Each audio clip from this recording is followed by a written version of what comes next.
Vientísimo, ya está ¿Qué grabando. dicen?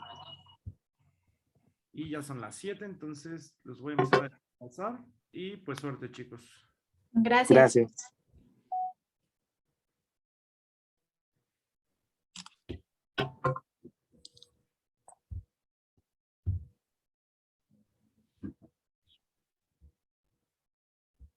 Listo.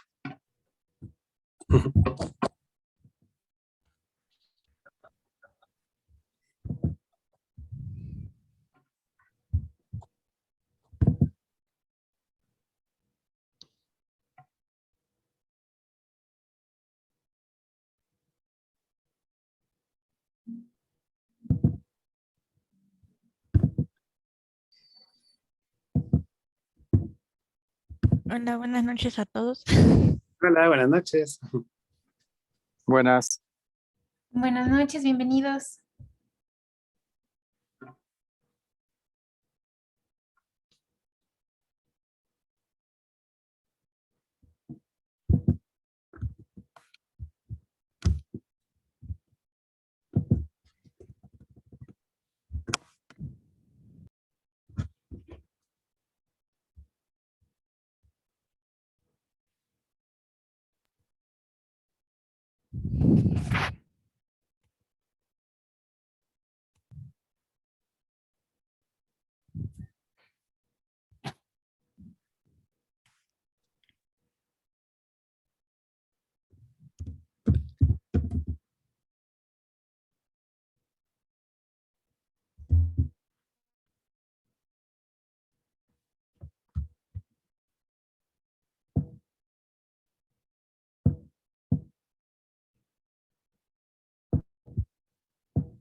Bienvenidos a todos.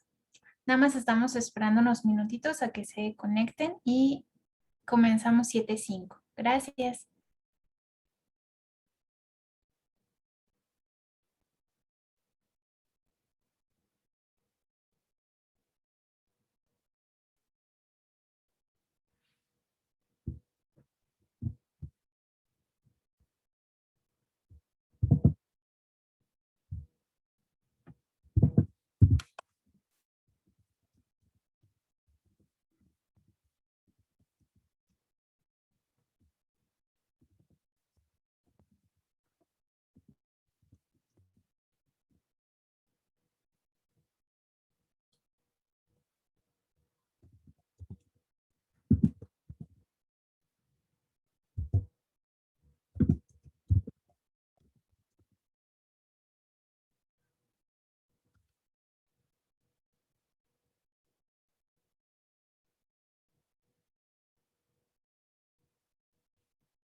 Bueno, pues vamos a comenzar. Buenas noches a todos, bienvenidos a CENIP. Yo soy la psicóloga y tanatóloga Jacqueline y pues bueno, el día de hoy hablaremos acerca del duelo ante la pérdida de la salud. Para hablar de este tema nos acompaña también un especialista en fisioterapia y tanatología, que es mi compañero Rodrigo Coronado. Cualquier duda que tengan sobre el tema, a favor de irlas escribiendo en el chat y al final se dará un tiempo para que el especialista nos pueda apoyar a irlas contestando.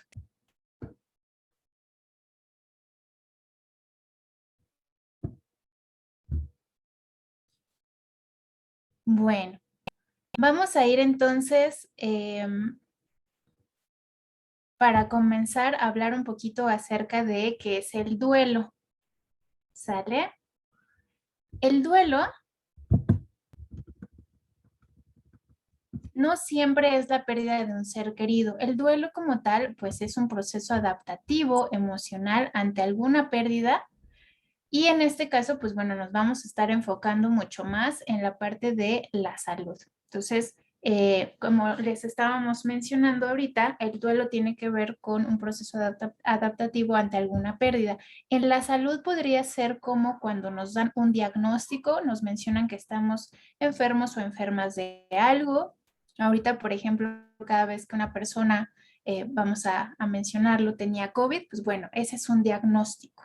Aunque a lo mejor es una situación que actualmente está pasando muy seguido, tiene que ver con una enfermedad y con cosas que a veces nos pasan cuando nos dan estos avisos.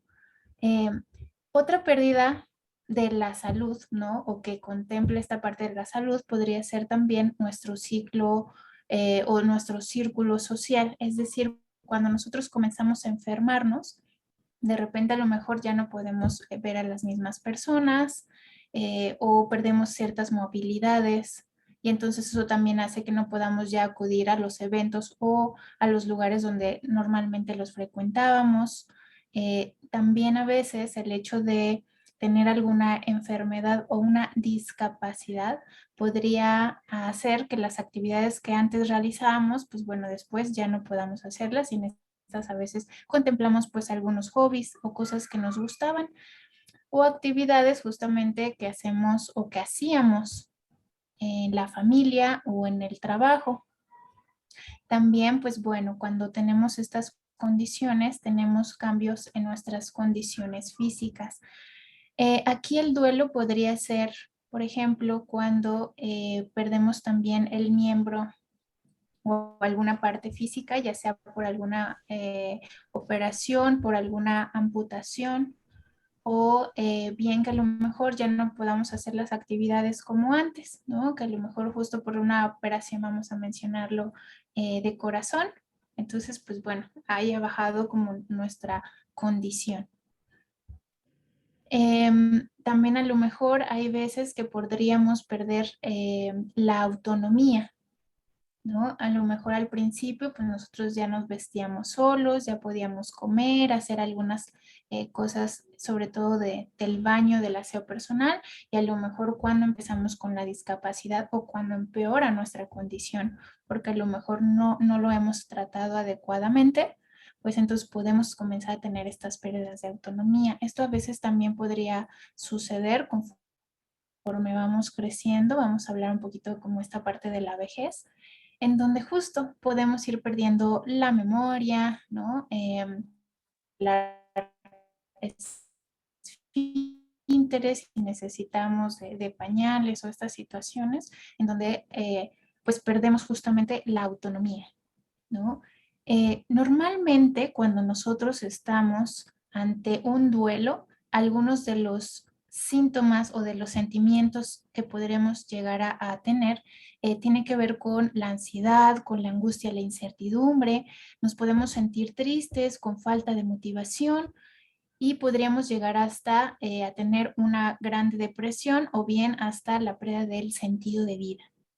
Estas son cosas que a veces pueden llegar a suceder justo cuando tenemos un diagnóstico, ya tenemos una discapacidad o, como les mencionaba, pues a lo mejor nos vamos deteriorando, ¿no? Tanto físicamente como emocionalmente. Y pues bueno, para poder seguir abordando el tema, me gustaría que mi compañero aquí, Rodrigo, nos pueda explicar también un poquito qué es la fisioterapia. Hola, muy buenas noches. Un gusto estar aquí en CENIP para informar y compartirles la información. Pues la fisioterapia es el área de la salud encargada de la investigación y de la parte clínica en el tratamiento de enfermedades o trastornos que conllevan el movimiento. Todo también relacionado con lo que una enfermedad te puede llevar a la discapacidad o a la pérdida de tus funciones motoras y cognitivas también, ya que la fisioterapia tiene áreas como la parte neurológica, la parte ortopédica, la parte traumatológica, la pediátrica o la geriátrica, por decir algunas. Es una ciencia que también ayuda al tratamiento de enfermedades crónicas y degenerativas en todas sus fases de crecimiento, ayudando a alentar el proceso de la enfermedad o ayudar también a que te adaptes a una nueva forma de vida con la enfermedad, ya que hay enfermedades que no son tan fáciles de recuperar o que su proceso lleva largos periodos de recuperación terapéutica. Uh-huh. Muchas gracias. Igual me gustaría, colega, que nos puedas también como ir platicando un poquito. ¿Cómo es que tú percibes justo a tus pacientes durante su proceso terapéutico? Es decir, ahorita también hablábamos un poquito de la parte emocional, de lo físico, que es de lo que tú trabajas, pero quisiera que nos pudieras platicar un poquito de cómo ves este proceso terapéutico, tanto de lo físico como lo emocional. Claro que sí, es un proceso que al tener la información de un diagnóstico, como lo mencionaste, de una enfermedad o de un padecimiento que te incapacita o que te llega a limitar ante la vida que tenías anteriormente, por obvias razones tienes a confrontarte con muchísimas emociones. Las emociones que se llegan a percibir, por ejemplo, en el ámbito terapéutico, pues son la ansiedad. Hay mucha ansiedad y la incertidumbre. Esa incertidumbre de saber si vas a recuperarte o cuánto tiempo te va a llevar el recuperar. Más que nada, por eso una pérdida, porque perdiste la continuidad de una vida, digamos que estable, hasta que te confrontas con la incapacidad y la dependencia ya de ti mismo hacia otras personas. Eso lleva en causa que también empieces a tener cierta sensación de tristeza, cierta ansiedad ante el qué va a pasar, cómo voy a recuperarme, va a tardar mucho y mucho más severo cuando ya la incapacidad llega a tener una discapacidad, como cuando pierdes, por ejemplo, un miembro del cuerpo o la enfermedad empieza a ser de una manera degenerativa y empieza a perder movimiento, empieza a perder niveles cognitivos, audición, los sentidos, empiezas a perder también la interacción social, tanto personal como en el exterior y como en tu entorno. Ahí entra también lo que es el miedo a la incertidumbre, a qué sucederá, a qué está pasándome, a qué está sucediendo en mi cuerpo, por qué no puedo seguir con lo mismo, por qué no puedo seguir adelante, qué es lo que me imposibilita. Y a veces hay personas que padecen enfermedades que no lo llegan a percibir tan claro, ya que la enfermedad no es tan no se manifiesta de una manera tan práctica ni tan rápida. Por ejemplo, enfermedades neurodegenerativas se van dando en etapas del desarrollo en la vida, hasta edad adulta, por ejemplo. Y no te vas dando cuenta hasta que ya empiezas a manifestar movimientos involuntarios, pérdida de la memoria, por ejemplo, por decir algunas. Uh-huh. Ok, muchísimas gracias. Pero creo que todo esto que nos estás comentando es muy importante porque a veces no contemplamos todas las situaciones que una persona pudiera estar viviendo en todo un proceso terapéutico, ¿no? Y sobre todo porque estos procesos normalmente pues no son tan rápidos, eh, llevan un tiempo en lo que también pues van mejorando. ¿No? O a lo mejor simplemente apoyando a esta parte que tú mencionas, ¿no? De la autonomía o de los movimientos o simplemente para que no haya un deterioro. Colega, me gustaría que también nos platicas, tú justo como fisioterapeuta, ¿cómo trabajas el duelo? ¿En qué momento tú podrías considerar que es importante también la colaboración de algún otro profesionista? No, pues de hecho la colaboración es lo más importante. Nosotros en todas las áreas de la salud solos no podemos resolver todas las situaciones. De hecho necesitamos la colaboración y lo ideal es que todos trabajemos en un equipo multidisciplinario para tratar englobar todas las esferas del paciente para una óptima recuperación. Nosotros tratamos el duelo ahora sí que no todos somos tanatólogos, entonces, pero al acompañar en un proceso terapéutico a la persona, ver su progreso, ayudarle en su tratamiento a evolucionar etapa con etapa, por bloques, cómo va evolucionando su padecimiento o su enfermedad, que de una silla de ruedas pase a unas muletas y de unas muletas pase a caminar normal, todo ese proceso lleva un tiempo determinado en que nosotros lo acompañamos, le damos motivación, estamos al pendiente, todo el tiempo estamos checando variantes, si hay cambios, si hay dolor. Esa es nuestra forma de acompañar al paciente. También incluimos la parte motivacional y la parte intuitiva de decirle al paciente que las cosas van a ir solucionándose conforme pase el tiempo de protocolo terapéutico. Pero sin embargo, no es todo. Nosotros requerimos también la colaboración, por ejemplo, del área psicológica, para que podamos ayudarnos mutuamente y que el paciente logre encontrar también ciertas claves emocionales y cómo abordar esas claves emocionales, cómo abordar lo que siente, lo que percibe, porque igualmente no todos se abren al terapeuta. Hay cosas también que permean a todo lo que es el núcleo familiar o al acompañamiento de las personas, por ejemplo, si están casadas, si tienen hijos, si tienen padres, todo eso llega a ser como una esfera en la que el paciente se envuelve. Y la parte psicológica nos apoya muchísimo a que todas esas áreas las trabaje en un proceso terapéutico psicológico. Y nosotros nos encarguemos de la parte física, de la parte de la enfermedad, en la parte de la recuperación de la independencia y el área psicológica de la parte emocional, de cómo este paciente no perderá la motivación, no perderá esas caídas que luego llegamos a ver nosotros como parte del proceso terapéutico de, no, ya no voy a salir, no, el dolor es muy amplio, no, el dolor es muchísimo, yo ya no puedo recuperarme, no, me diagnosticaron y me pronosticaron que ya no podría recuperarme jamás. Esas etapas o esas fases son las que nos ayudan mucho en colaboración con nuestros colegas como nosotros, la psicología. Claro, ¿no? Y creo que esto es súper interesante, el saber que en sí cada área de la salud a veces también comparte o puede trabajar de manera interdisciplinaria con algún otro compañero de la salud, ¿no? En este caso, pues psicología, fisioterapia, Ujú, tanatología, nutrición y bueno, en fin. ujú. Creo que esto es importante a veces también irlo notando para que nuestros procesos pues puedan ser todavía más integrales y el avance sea muchísimo mayor, ¿no? Me gustaría que también nos puedas compartir justo desde la fisioterapia, desde eh, la experiencia que tú tienes en tu trabajo, qué herramientas recomiendan al paciente para que el tratamiento pudiera ser más óptimo, justamente cuando ya estamos hablando, por ejemplo, de una discapacidad o de una enfermedad. Sí, como tú lo mencionaste, yo lo llamo la triada porque es un equipo de tres, ¿no? El equipo de la psicología y la nutrición son para nosotros las ramas principales. ¿Por qué? Porque nosotros trabajaremos la patología o la enfermedad con un proceso de evolución, pero la parte emocional a veces nos detiene mucho esa evolución. Y como no abordamos todas las esferas emocionales, la psicología hace ese match con nosotros. Ese es un punto muy importante. Y la nutrición hace también el match con la parte de sostén del cuerpo, porque si nosotros tres no podríamos recuperar al paciente al 100% o no podría haber una mejoría con un pronóstico mucho mejor.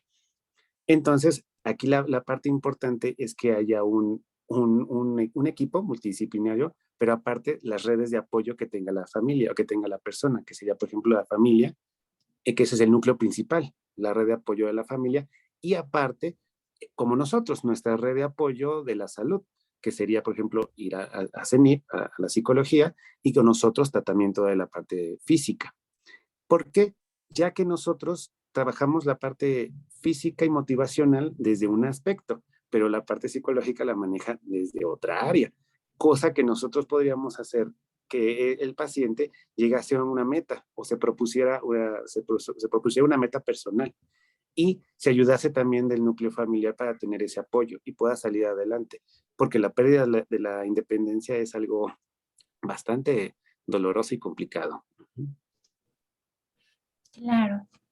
Y bueno, aquí también hablas de algo bien importante que es la red de apoyo, ¿no? ¿Qué pasa con la familia? Y creo que algo que también es bueno mencionarlo es que casi siempre que yo tengo o que me van a dar un diagnóstico o tengo una enfermedad, una discapacidad, también algo que siempre apoya muchísimo es la parte de la información, qué tanto yo me estoy informando, qué tanto a lo mejor, ojo, no es que yo le dé una etiqueta, pero sí le pueda dar un nombre a lo que me está sucediendo, ¿no? Y a partir de ahí también poderlo ir trabajando. ¿Qué me sucede? ¿Qué estoy sintiendo? ¿Qué cosas pienso acerca de esta enfermedad o de esta discapacidad? ¿No? ¿Qué cosas puedo seguir haciendo? Y bueno, además de yo mismo o yo misma, de saber qué es lo que yo tengo, también a veces es importante compartirlo con familiares o con amistades. ¿Por qué razón? Para que también en algún momento, si yo necesito de esta motivación, que era algo que ahorita está mencionando mi compañero, me pueda apoyar. Pueda ser, digamos que como ese bastoncito, ¿no? Algo que me ayude a sostenerme cuando en ciertos momentos yo considere que no estoy logrando o pudiendo hacer algo. Y es que también a veces se nos olvida hasta tenernos paciencia dentro de nuestros propios procesos o tratamientos, ¿no? Pareciera que todo lo queremos rápido, ¿no? Y creo que aquí también eso es bueno mencionarlo. Aunque yo tenga una enfermedad, una discapacidad o aunque no lo tenga, ¿cómo es que también yo sigo cuidando mi salud? ¿Cómo cada área de la salud yo la estoy cuidando en mi persona? Porque justo, ¿no? Ahorita también hasta hablamos un poquito como esta parte de la vejez o de esta pérdida cognitiva, ¿no? O física que pudiéramos ir llegando a tener con el paso del tiempo, pero entonces la pregunta también creo que sería desde ahorita, ¿no? ¿Qué estoy haciendo yo? ¿O cómo me estoy cuidando para cuando yo llegue a ese momento? No sé qué opinan el público que ahorita está aquí acompañándonos. Nos gustaría saber su opinión por el chat y también si tuvieran alguna pregunta, alguna duda de lo que estamos hablando en este momento.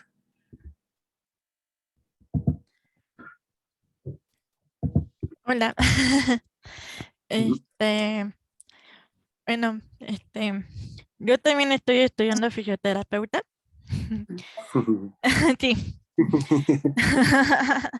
Este, y ahora, como futuro, colega, me Ujú. gustaría como, ¿qué me recomendarías tú para interactuar con mis pacientes? Porque me dan como miedo de hacerlo. Entonces, ¿qué me recomiendas tú para interactuar con estos pacientes? ¿No? Claro que sí, mira. Una de las cosas que siempre es importante es que logres hacer la empatía, ¿no? El clic con el paciente. Tenga la situación que tenga, la escucha activa, el mantener así, hola, ¿cómo está? Buenos días, una sonrisa, una forma de abordarlo de una manera cálida. Ese es el primer contacto con el paciente, lo hace sentir seguro. Primero tienes que hacer sentir seguro a las personas que van a estar contigo, porque tú vas a darle al 100% de ti para una recuperación. Entonces, los vas a guiar literalmente hacia la recuperación. Entonces, el primer clic es como, bienvenido, ¿cómo estás?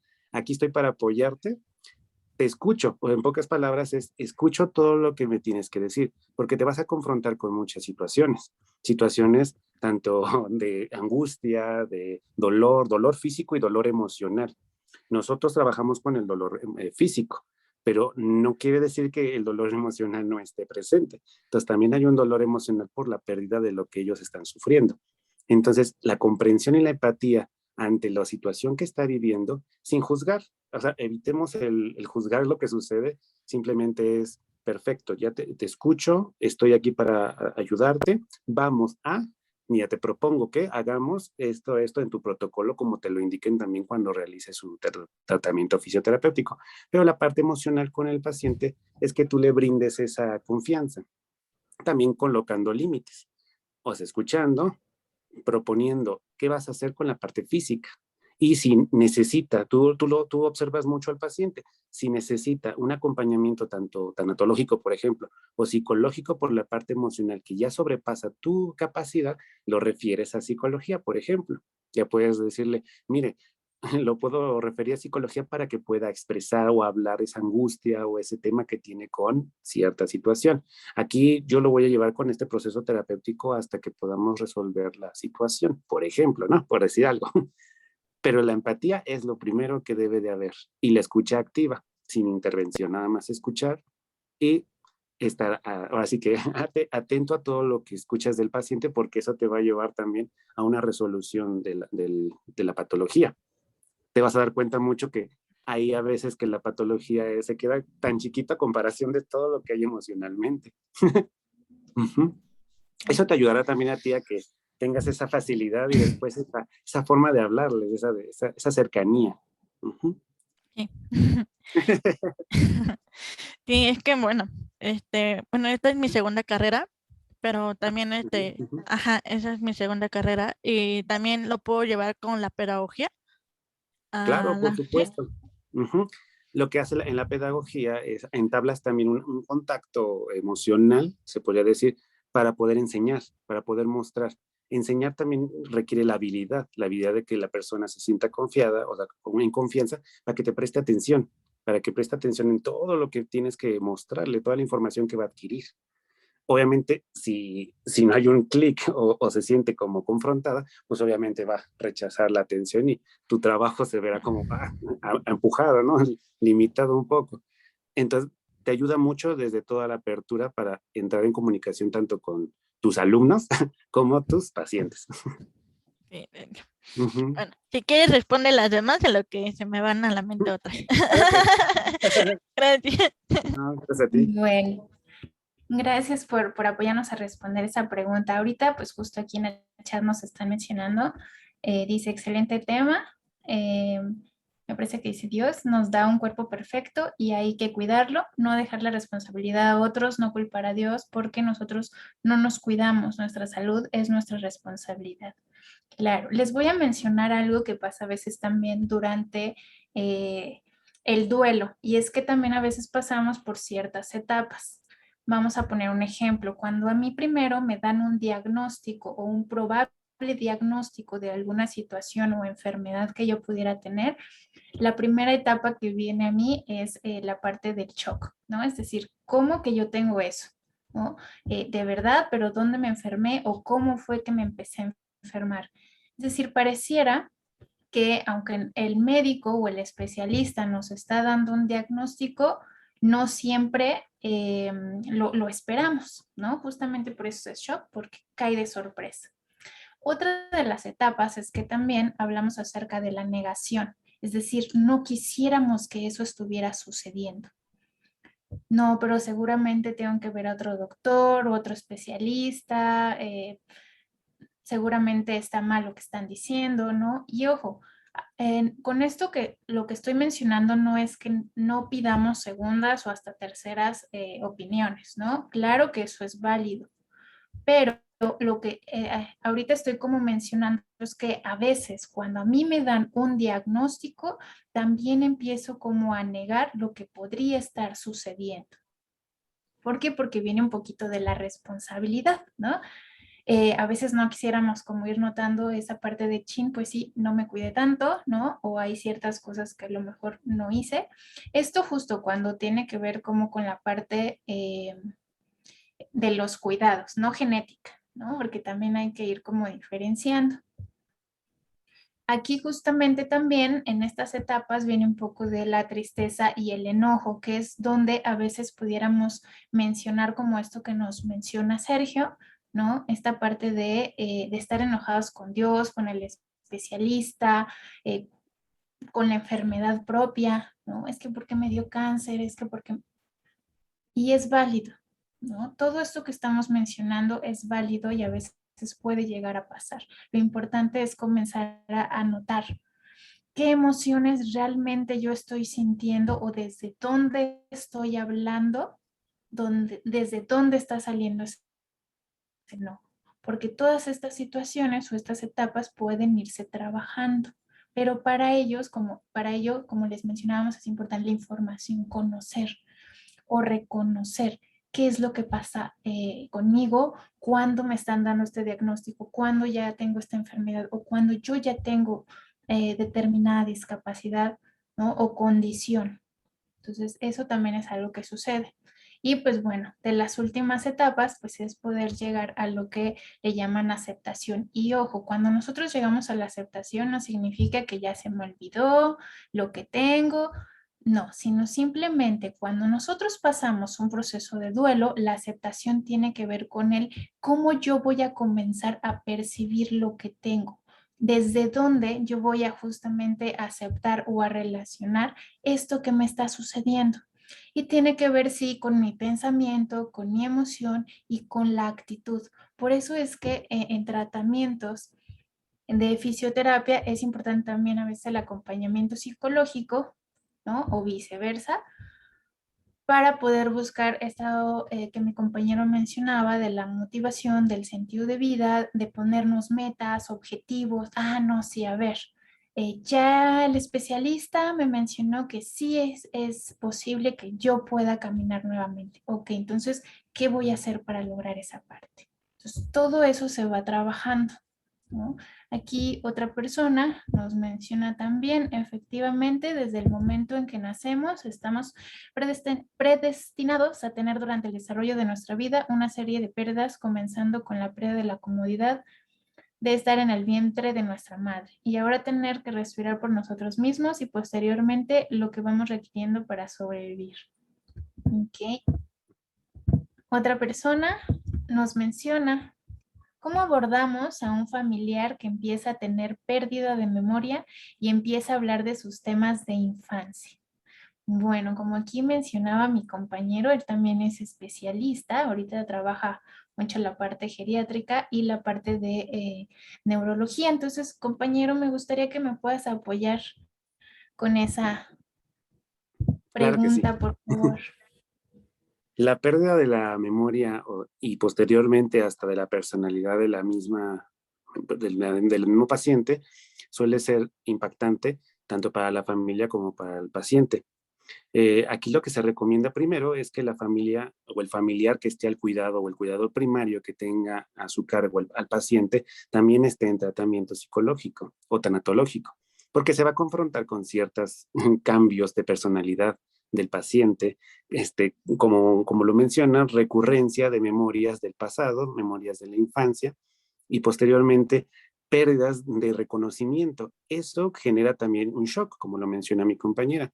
Eso empieza a cansar a lo largo del tiempo. Entonces, es recomendable que desde un inicio, cuando se visualicen los primeros síntomas, los dos, tanto el paciente como el familiar o el cuidador primario, esté en atención o en comunicación con la red de apoyo para que no se pierda ese sostén, esa fortaleza, porque empieza a haber un desgaste emocional. Luego, para el paciente hay que llevar un orden. El cuidador primario o la persona que está al cargo lleva un orden o debería llevar un orden en cómo es la comunicación con el paciente, ordenando eventos y momentos, ya sea, por ejemplo, todos los días remarcar el tiempo que es, el día que es, la fecha que es y quién es, para que eso es un estímulo que recurre para que la memoria esté trabajando constantemente y lo mantengamos en el aquí y el ahora, en el presente. Sí, será recurrente cuando llegue a haber memorias del tiempo atrás, sin embargo, a la par, el cuidador puede fomentar que se presente más aquí y ahora con memorias recurrentes, ¿no? Más en las actividades que realiza constante o en las actividades que más realizaba anteriormente antes de la pérdida de la memoria, como reiniciar otra vez. Fíjate que ahora, tú haces esto o tú hacías esta parte de, por ejemplo, tú hacías manualidades y te encargabas de hacer ciertos trabajos o tú hacías ciertas actividades como llenar hojas y hacer la misma acción. Es como decir, bueno, tú hacías fotografías, no, te voy a traer fotografías para que vayamos otra vez empleándolas. Tú hacías tejido, ok, te voy a traer tejido para que juntos hagamos ciertas manipulaciones y le expliques al paciente qué es lo que está haciendo, qué es lo que hacía y qué sigue manteniéndose, porque en la memoria se mantienen ciertos recuerdos, los de largo plazo y los de corto plazo. Los de corto plazo llegan a irse fugaz, que son los que ante una enfermedad neurológica son los que se pierden con muy poco tiempo. Los que están perdiendo son los de largo plazo. y es ahí donde el estímulo es el importante para que evoques otra vez la memoria de corto y largo plazo y lo mantengas con una memoria óptima. Eso es lo que se podría hacer de primera instancia, pero sí, nunca dejar el acompañamiento tanto tanatológico como psicológico. Muchas gracias. Y bueno, justamente como mencionando un poquito esta parte que tú dices, pues bueno, es a veces en la parte psicológica o tanatológica se le da un acompañamiento tanto al paciente para que éste pueda estar expresando lo que le sucede, la parte de los pensamientos y que sobre todo, bueno, esto que menciono tiene que ver con esta pregunta que nos hacían. ¿Qué pasa cuando la pérdida de la salud nos arroja un diagnóstico terminal? ¿Cómo el paciente puede procesar el que perderá su vida? Bueno, pues justamente todo esto se trabaja en terapia, ¿no? Es importante que sepamos que un duelo es diferente para cada persona. Esto va a depender de las herramientas emocionales que tenga cada persona, de las redes de apoyo con las que cuente y también pues simplemente con su personalidad, ¿no? Todo esto depende para que él pueda procesar su proceso de cierta manera. Yo les podría mencionar que, bueno, también en esto es, normalmente se usan lo que se le llaman cuidados paliativos, en este caso, que ahí estamos hablando también de otra especialidad, sin en cambio, lo que nos apoya es hacer que el paciente durante esa enfermedad no reciba como tantos dolores, ¿no? Y eso pues a la vez seguir trabajando como la parte emocional. Eh, Cada paciente, como les menciono, pues es diferente y dependiendo de lo que esa persona en específico nos pueda mencionar, porque también tendrá que ver con sus propias creencias, qué piensan acerca de la muerte, qué es para ellos la muerte. Hay muchas veces que yo les puedo mencionar, porque también trabajo con enfermos terminales o crónicos, que estas personas de repente están más preocupados, no por ellos, sino por las personas que se quedan. Es que les va a doler, se van a sentir mal. Entonces, todo ese tipo de cosas se va trabajando con la persona para que también pueda ir a lo mejor apoyándose, ¿no? O dejándose fluir en ciertos momentos, ¿no? O bien también se hacen a veces ciertos rituales o acompañamiento con la familia, una para que sepan cómo va el procedimiento, ¿no? O sea, cómo es el proceso o cómo es el deterioro de la persona ante esa enfermedad. ¿Qué sí pueden ver o qué podría suceder para que ellos también estén anticipados? Y también esta parte de el ritual, ¿no? Cómo me puedo despedir, con qué cosas no me quiero quedar, ya sean palabras, ¿no? Y esto ya sea del paciente o de la familia, que tiene que ver con qué cosas quiero hacer ahora que estamos vivos, ¿no? No siempre tenemos que esperar hasta que la persona fallezca para poder expresar o decir ciertas cosas. Y todo eso también se va trabajando durante el tratamiento, la terapia.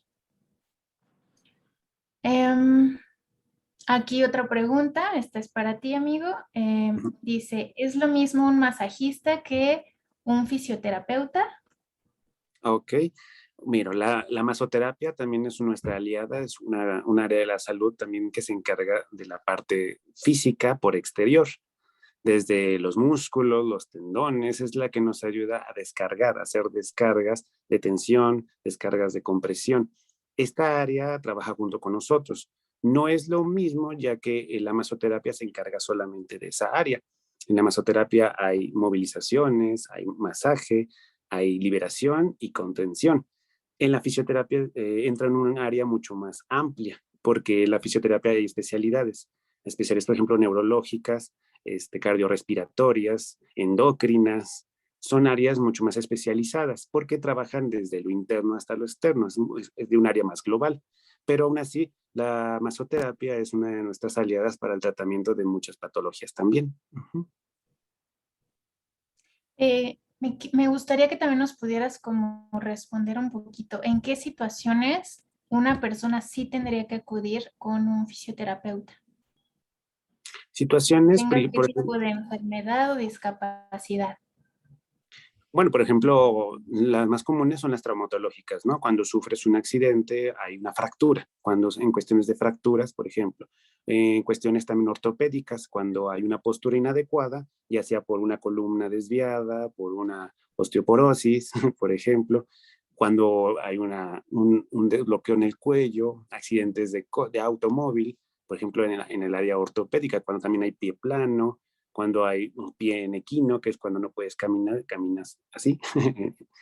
Entonces, en el área pediátrica también, cuando hay desfase en el área del desarrollo, por ejemplo, en la infancia, hay problemas del desarrollo psicomotor, también entra la fisioterapia. En el área geriátrica, por ejemplo, también para incontinencia urinaria, para fortalecimiento de todas las áreas que engloban al paciente geriátrico, incluidas cognitivas, auditivas, físicas, respiratorias, viscerales, equilibrio también es una de las áreas. Eh, por ejemplo, también entramos en el área endocrina, en el drenaje linfático, por ejemplo, para liberar impurezas, para cambios hormonales. También entramos en el área neurológica, en tanto pediátricos como en geriátricos y adultos.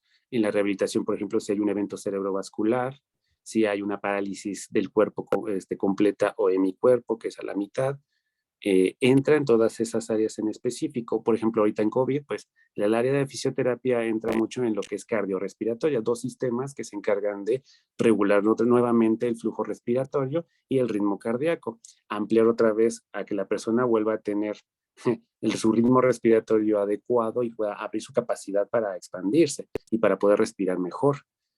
En todas esas áreas es la que hemos entrado, y esas y más, porque tanto entran en clínica como en investigación también. Ya hay fisioterapia también a nivel de cáncer, a nivel oncológico también, en la recuperación de ciertas aptitudes. En pacientes quemados, por ejemplo, también en lo que es paciente crítico, también hay fisioterapia en urgencias y crítica, intrahospitalaria. Entonces, el área de fisioterapia es muy amplia actualmente.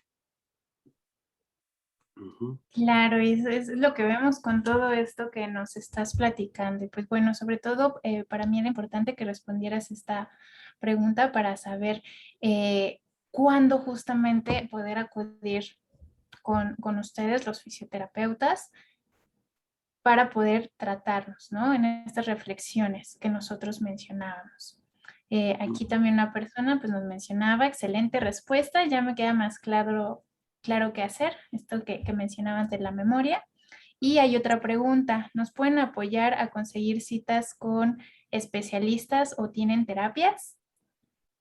Sí, justamente, muchas gracias por responder esta parte. Ahorita, de hecho, en el grupo que hicimos, les vamos a pasar nuestros contactos para que también puedan sacar una cita con el fisioterapeuta que ahorita nos está acompañando, mi compañero Rodrigo Coronado. Y bueno, en CENIP también tenemos distintas especialidades. Contamos nosotros con terapia de pareja, terapia individual, psicológica, tanatológica, terapia sexual. Nos especializamos también en la terapia infantil para adolescente y en adultos, ¿no? Hacemos orientación vocacional y evaluaciones psicológicas. Ahorita que terminemos, que concluyamos, les vamos a pasar todos los datos al grupo y si, bueno, si ustedes requieren de alguna atención o si saben de alguien que pueda también requerir alguno de estos servicios, pues con gusto nosotros podemos apoyarlos. ¿Sale? No sé si tengan alguna otra duda. Yo sí, pero va a ser para ti, Andy. Ok. ¿Cuándo tú consideras que las personas se tienen que ir a un psicólogo? Ok. ¿Personas que están tomando un tratamiento con el fisioterapeuta o en general? En ambas. Ujú. Ok, bueno. Es importante que cuando nosotros sintamos que en nuestra vida hay como ciertas situaciones que nos cuesta trabajo expresarnos, comunicarnos, que tenemos ciertos malestares, ¿no? Digamos a nivel emocional, a lo mejor que también no sepamos ¿no? De repente como tomar ciertas decisiones o nos cueste trabajo también en esta parte de relacionarnos, en todo eso nosotros podríamos mencionar que sería bueno poder tener un acompañamiento, ya sea psicológico o tanatológico, ¿no? En la parte sexual también les podría mencionar que justo, ¿no? A veces los temas, sobre todo para esta área, no quiere decir que es porque nos cueste algo como tal trabajo, sino a veces también puede ser orientativo o porque tenemos ciertos malestares. Ya cuando ustedes lleguen a terapia, en el motivo de consulta, el especialista podrá apoyarlos en saber de qué manera podrán tener un buen seguimiento o dependiendo de lo que ustedes nos mencionen, qué es lo que quisieran trabajar. Recuerden que también algo que es bien importante es en cuestión de la salud, pareciera que casi siempre acudimos cuando ya estamos muy graves, ¿no? Cuando ya está muy difícil la situación, cuando a veces ya queremos hasta en algunos momentos perder la vida, ¿no? Y en algunas otras especialidades pues pasa lo mismo. Cuando ya casi siento que me estoy muriendo, dicen así las personas, ¿no? Entonces sí voy al doctor. Cuando la fractura está muy grave, entonces sí voy con el fisioterapeuta. Cuando ya me duele demasiado la muela, entonces voy con el dentista. Y creo que algo que también es importante comenzar a hacer, aparte de nuestra cultura, es la parte de la prevención, ¿no? No siempre justo tenemos que ir hasta que ya una situación esté muy grave. También puedo ir yo previniendo. Y en cuestión de la atención psicológica, eso también puede suceder. No quiere decir que tenga que estar muy mal para poder acudir, sino también me sirve para autorreconocerme. ¿Qué me está pasando? ¿Qué me gusta de mí? ¿Qué no me gusta? ¿No? En algunos momentos hasta algunas personas podrían decir hasta poder empoderarme en alguna situación, poder tomar ciertas decisiones. Entonces, creo que también las posibilidades de estos webinars es también como para poder ir reflexionando. Una, esto que les mencionaba de a partir de ahora, a mí qué me gustaría hacer o cómo me gustaría comenzar a cuidar mi salud y también cómo me gustaría comenzar a prevenir en cualquier área, ¿no? Dentista, psicólogo, fisioterapeuta, ¿de qué manera quiero comenzar? ¿Sale? Bueno, pues muchísimas gracias. Vamos a ir concluyendo el webinar hasta aquí.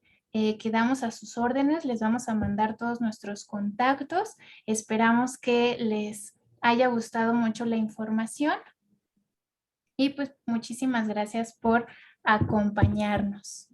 Muchísimas gracias. Gracias, Andy. Creo que tienes una pregunta más para el fisioterapeuta. Eso. Y yo. Y yo. No te preocupes, gracias. Ok. Se me fue la onda, perdón. No te preocupes. Muchas gracias. Oye, ¿cómo influye la fisioterapia en el COVID? Sí, pero esta justo ya la habíamos mencionado. Pero muchísimas gracias. Gracias a todos por acompañarnos y esperamos que nos puedan seguir más en los webinarios y en los talleres que hacemos mensualmente. El